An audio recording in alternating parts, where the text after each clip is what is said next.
আসসালামু আলাইকুম। স্ক্রিনে আপনারা যে মানুষটাকে দেখতেছেন উনি একজন সাইবেরিয়ান নাগরিক।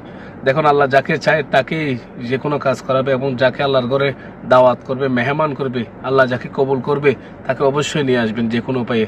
দেখুন, উনি এয়ারপোর্টে আসার পরে যথাসময়ে ওনার পাসপোর্টের একটু সমস্যার কারণে ফ্লাইটটা যথাসময়ে ছেড়ে চলে গেছে ওনাকে রেখে। কিছু দূর যাওয়ার পর ফ্লাইটের যান্ত্রিক ত্রুটির কারণে ফ্লাইটটি আবার রিটার্ন আসছে এবং পাইলটকে রিকোয়েস্ট করা হলো, একজন যাত্রী রয়ে গেছে, ওনাকে আপনি নিয়ে যান। কিন্তু পাইলট বলল যে তাদের ফ্লাইটের সিস্টেমটা এমন নাই।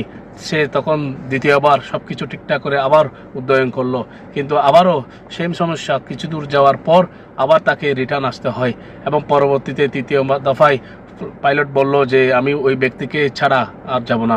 পরবর্তীতে যখন ওনাকে নিয়ে গেল, উনি ফ্লাই করলো যথাসময়ে এয়ারপোর্টে, সৌদি এয়ারপোর্টে গিয়ে ফ্লাইট ল্যান্ডিং করলো কত সুন্দরভাবে।